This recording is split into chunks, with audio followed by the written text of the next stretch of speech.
হাজিরিন, জাহান্নামের ফেরেশতারা ভয়ঙ্কর শাস্তির মধ্যে রেখেছেন। ওই মতো অবস্থায় ওই মহিলা একটা চিৎকার মারছে, আল্লাহর ওলির বাড়ির অপেক্ষমান কখন ফজর হবে, সকাল কখন হবে, আল্লাহর বাড়ির দিকে দৌড় মারবে। ফজরের নামাজ আদায় করে মহিলা আল্লাহর ওলির বাড়ির দিকে দৌড় দিয়েছে।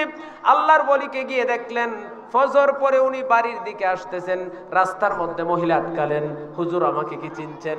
বোরকা পরিহিত মহিলা। আল্লাহর ওলি বললেন, কে মা তুমি? গতকালকে যে আমি এসেছিলাম আমার মেয়ের স্বপ্নের ব্যাপারে জিজ্ঞাসা করতে, আমি তো আমার মেয়েকে স্বপ্নে দেখলাম। আল্লাহর ওলি বললেন, আলহামদুলিল্লাহ, কিন্তু হুজুর আমি এমন একটা অবস্থায় আমার মেয়েকে স্বপ্নে দেখেছি, যদি না দেখতাম ভালোই ছিলাম, কিন্তু এমন একটা অবস্থা আমার মেয়ে এইভাবে আযাব চলতেছে, গায়ে আগুনের পোশাক, মাথায় আগুনের টুপি, হাতে আগুনের বেরি, পায়ে আগুনের জিঞ্জুর লাগায়া জাহান্নামের ফেরেশতারা তাকে আযাব দিচ্ছে।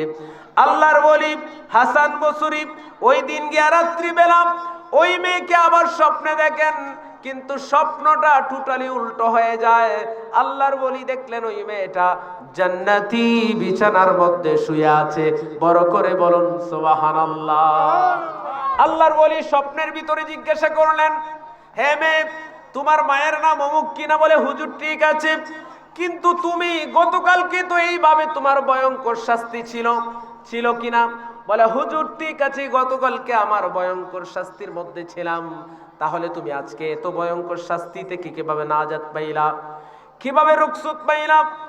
ওই মহিলা বলছে, ওই মহিলার মেয়েটা বলছে, হুজুর আজকে দিনের বেলা এই কবরস্থানের পাশ দিয়ে একজন ভালো নেককার মানুষ চলে যায়, কিন্তু আমাদের কবরস্থান দেখে উনি একবার দরুদ শরীফ পড়লেন, আমাদের জন্য হাত তুললেন, আর এই কবরের ভিতরে আমার মতো ৭০,০০০ পাপীর এইভাবে মাথায় আগুনের টুপি, হাতে আগুনের বেরি, শরীরে আগুনের পোশাক, পায়ের মধ্যে আগুনের বেরি লাগানো অবস্থায় জাহান্নামের আযাব চলে হুজুর। কিন্তু আল্লাহ পাক একবার দুরুদের খাতিরে আমি নয়, শুধু আমার মতো ৭০,০০০ জাহান্নামীকে একদিনের ব্যবধানে মাফ করে জান্নাতি বানিয়ে দিলেন। বড় করে বলুন সুবহানাল্লাহ।